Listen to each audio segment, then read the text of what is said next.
रानो चिड़िया के 2 बच्चे थे और उसकी सास बहुत लालची थी। रानो चिड़िया के पति का देहांत हो गया था। अब जीवन माँ चिड़िया के लिए बहुत मुश्किल हो गया था। उसकी सास घर के सारे काम और बाहर के सारे काम अपनी बहू से ही करवाया करती थी। मम्मा भूख लगी है। अच्छा गुड़िया बेटी, मैं अभी आपको नाश्ता देती हूँ। पहले मुझे चाय बना दो, फिर भर लेना इन दोनों का पेट। सासू माँ, अभी लाई मैं आपके लिए चाय। एक दिन रानो चिड़िया की सास किसी काम से जा रही थी कि रास्ते में उसे एक कौवी मिलती है जो अपने सामान की गठरी उठाए एक जगह बैठी रो रही थी। इस नए जंगल में कौन मुझे अपने घर में रखेगा, कौन मुझे छत देगा। रानो चिड़िया की सास उस कौवी के पास जाती है। कौवी, तुम क्यों रो रही हो? माँ जी, मुझे मेरे पति कौवे ने घर से निकाल दिया है, बहुत मारा है मुझे। इस नए जंगल में मेरे पास रहने को कोई घर नहीं है, इसलिए रो रही हूँ मैं।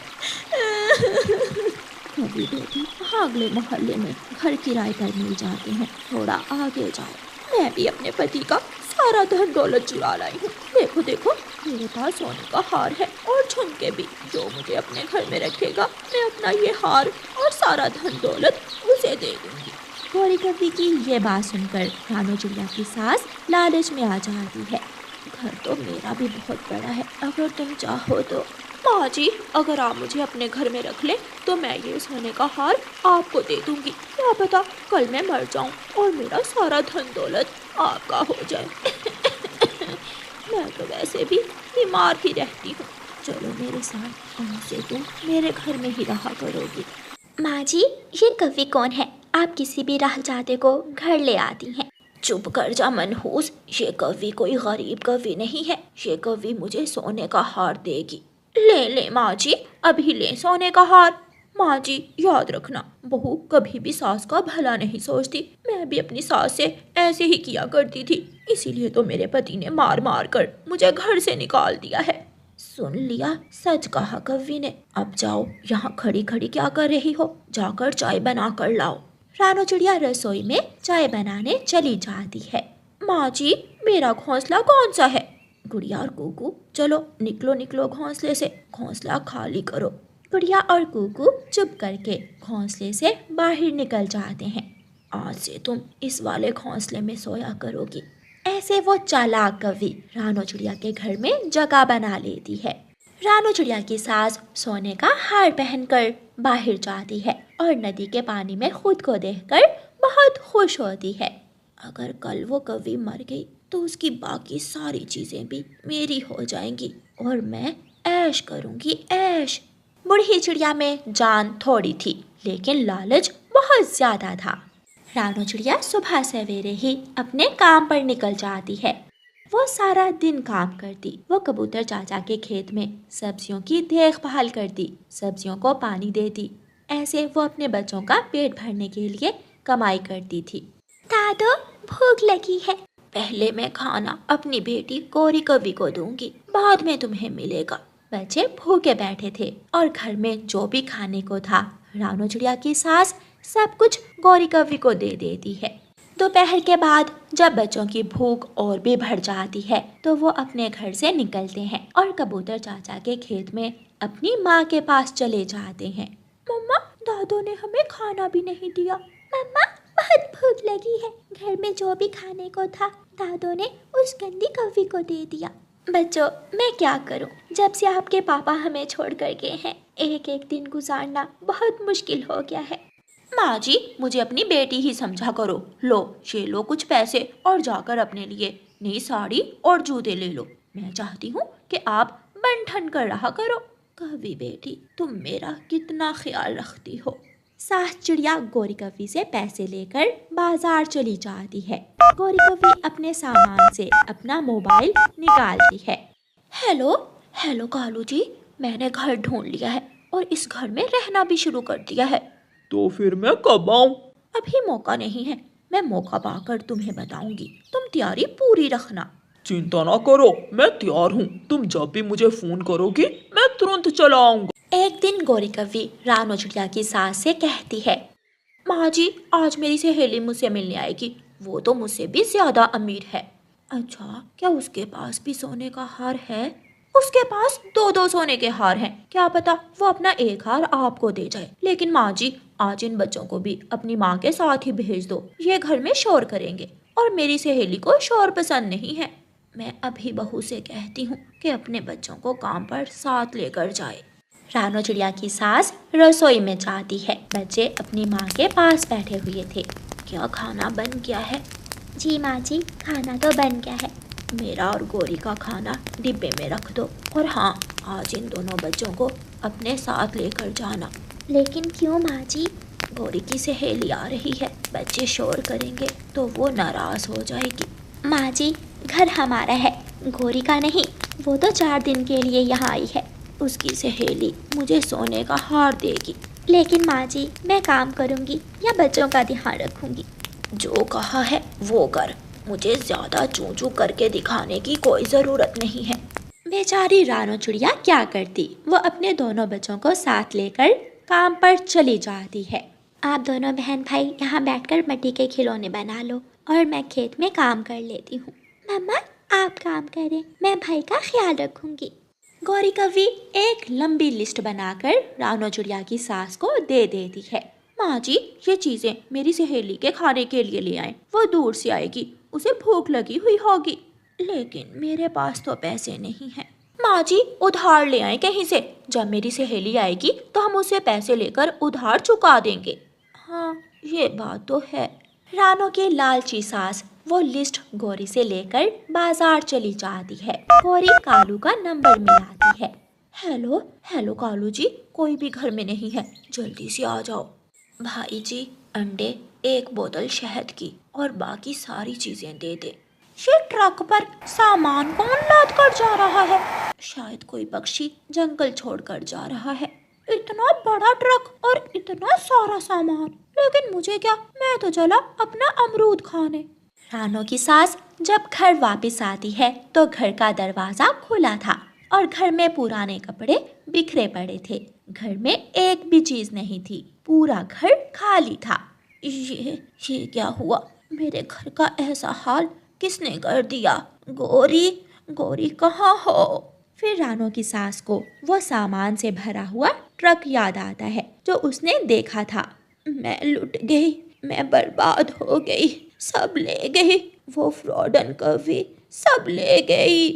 रानो की सास घर के बाहर बैठकर रोने लग जाती है। शाम को रानो चिड़िया भी अपने बच्चों के साथ घर लौट आती है। माँ जी, मैंने सुना है वो कौवी बहुत बड़ी चोरनी है, आप आज ही उसे घर से निकाल दें। बहू, हम लुट गए, हम बर्बाद हो गए। वो कौवी सब ले गई। वो तो पूरा घर खाली कर गई है। क्या इसका मतलब वो कौवी अपना काम कर गई? रानो की सास रोए जा रही थी, लेकिन बच्चे बहुत खुश थे। अब दादो हमें समय पर खाना देगी। अच्छा ही हुआ जो वो कौवी यहाँ से चली गई। रानो की सास बहुत शर्मिंदा थी, इसीलिए तो कहते हैं कि किसी भी लालच में आकर ऐसे रह जाते पक्षियों पर विश्वास नहीं करना चाहिए। प्यारे दोस्तों, इस कहानी को लाइक, अपने दोस्तों के साथ शेयर और चैनल को सब्सक्राइब करना बिल्कुल मत भूलना। आपका धन्यवाद। गर्मियों के मौसम में कोई पक्षी नदी के पास ठंडी छांव में बैठा हुआ था, कोई ताज़ा हवा लेने के लिए घने जंगल में। कौवा और कौवी तो अमीर कौवे थे। वो अपने घर में ठंडी ठंडी एयर कूलर की हवा में बैठे हुए थे। कालू, जिसे देखो गर्मी गर्मी, जंगल में क्या गर्मी का मौसम आ गया है? तुम एयर कूलर की ठंडी हवा में बैठी हुई हो, तुम्हें क्या मालूम बाहर पक्षी गर्मी से मर रहे हैं। बेचारी छोटी चिड़िया के पास एक छोटा सा पुराना पंखा था जो चलते चलते कभी बंद हो जाता। लो, फिर बंद हो गया। मम्मा, लगाएं एक डंडा। मम्मा चिड़िया एक डंडा उठाती है और पंखे के पीछे एक लगाती है, जिससे पंखा फिर से चलने लगता है। जब भी चिड़िया का पंखा बंद होता तो वो डंडा मारने से फिर से चलने लगता। गुड़िया बेटी, इस महीने का मुनाफा जमा करके मैं नया पंखा ले लूँगी। यह सुनकर गुड़िया हंसने लगती है। जैसे ही शाम होती है सब पक्षी अपने अपने घरों से निकलते हैं। हरियाली, आज बहुत गर्मी थी। मौसम पक्षी ने बताया है कल इससे भी ज़्यादा गर्मी होगी। अब तो बरसात होने से ही मौसम ठीक होगा। दूसरे दिन दोपहर के समय चिड़िया का पंखा फिर से चलते चलते बंद हो जाता है। चिड़िया एक डंडा लगाती है, दूसरा लगाती है, मगर आज तो चिड़िया का पंखा चलने का नाम ही नहीं ले रहा था। आज नहीं चलेगा, पंखा आज गुस्सा हो गया है। पहले तो एक दो बार छेड़छाड़ करने से चल जाता है, मगर आज ना जाने क्या हुआ है। मम्मा, मुझे बहुत गर्मी लग रही है, चलें बाहर नदी के पास जाकर बैठ जाती हैं। गुड़िया बेटी, बाहर गर्म हवा से आपके पंख जल जाएंगे। आप चले मेरे साथ, हम पड़ोसी कौवों के घर चले जाते हैं। फिर चिड़िया अपनी बेटी को लेकर पड़ोसी कौवों के घर जाती है। आ जाओ चिड़िया, अंदर आ जाओ। कालू कौवा चिड़िया को घर के अंदर ले जाता है। बाहर तो आग बरस रही है। कालू भाई, तुम्हारा घर तो बहुत ठंडा है। कहाँ चिड़िया, यहाँ क्या करने आई हो? गोरी, मेरा पंखा खराब हो गया है, इसलिए मैं अपनी बेटी को लेकर थोड़ी देर ठंडी हवा में बैठने आई हूँ। बिजली का बिल तेरा बाप देगा, चल चल भाग यहाँ से। गोरी बहन, मेरे यहाँ बैठने से बिजली का बिल कैसे भर जाएगा? गोरी, बैठ लेने दो थोड़ी देर चिड़िया को, पड़ोसन है हमारी। ये एयर कूलर मेरे भाई ने लेकर दिया था मुझे, ये मेरे दहेज का एयर कूलर है, समझे? चल चल चिड़िया, ऐसा ना हो कि मैं तेरे साथ साथ कालू को भी यहाँ से निकाल दूँ। कालू तो ये सुनकर चुप हो जाता है और चिड़िया बेचारी अपनी बेटी को लेकर वहाँ से चली जाती है। एक खजूर का पेड़ चिड़िया की परीक्षा लेता है और चिड़िया से कहता है, चिड़िया, यहाँ आओ, मेरी बात सुनो। चिड़िया और उसकी बेटी वहाँ चली जाती हैं। चिड़िया, ये छोटा पेड़ मेरा बेटा है, इसे सीधा कर दो, वरना ये छोटा पेड़ मेरा बेटा मर जाएगा। मैं आपकी मदद ज़रूर करूँगी, चाहे कितनी भी गर्मी हो। फिर वो दोनों माँ बेटी उस छोटे खजूर के पेड़ को सीधा करती हैं और साथ में थोड़ी मिट्टी लगा देती हैं। तुम बहुत अच्छी चिड़िया हो, मैं एक जादुई खजूर का पेड़ हूँ। बोलो चिड़िया, तुम्हें क्या लेना है? पेड़ जी, गर्मी बहुत है और मेरा पंखा भी ख़राब हो गया है, कृपया करें मुझे एक ठंडी हवा देने वाला पंखा दे दें। मैं तुम्हें अपने पत्तों से बना हुआ एक ठंडी हवा देने वाला एयर कूलर दूंगा। जाओ चिड़िया और अपने घर में जाकर जादुई एयर कूलर की ठंडी हवा में बैठ जाओ। चिड़िया गुड़िया को साथ लेकर अपने घर जाती है। घर तो ऐसा था जैसे बर्फ हो, अंदर से घर बहुत ठंडा था और जादुई एयर कूलर चल रहा था। मम्मा, अब तो हमारे गर्मियों के दिन बहुत अच्छे से गुजरेंगे। गुड़िया बेटी, मैं गरीब पक्षियों को बुला कर लाती हूँ, वो भी हमारे साथ जादुई एयर कूलर की ठंडी हवा में बैठ जाएंगे।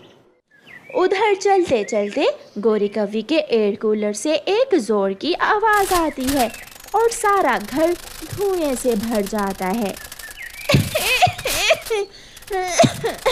कालू, कहाँ हो? एयर कूलर क्यों बंद कर दिया? बंद नहीं किया, तुम्हारे दहेज का एयर कूलर जल गया है। ये सुनकर गोरी कौवी रोने लग जाती है। अब मैं गर्मी के दिन कैसे गुजारूंगी? कालू, मेरे पास तो अब पैसे भी नहीं है जो नया एयर कूलर ले सकूं। अगर कोई गरीब पक्षी है तो मेरे जादुई एयर कूलर की ठंडी हवा में बैठ सकता है। कोई है? कोई गरीब पक्षी है? ऐसे चिड़िया कुछ गरीब पक्षियों को अपने घर ठंडी हवा में ले जाती है। थोड़ी देर बाद चिड़िया के घर के दरवाजे पर दस्तक होती है। गोरी, तुम यहाँ क्या लेने आई हो? चिड़िया, मैं भी अब गरीब पक्षी ही हूँ, मेरा ठंडी हवा देने वाला एयर कूलर जल गया है। ये सुनकर गुड़िया हंसने लगती है और चिड़िया गोरी कौवी को अपने घर ले जाती है।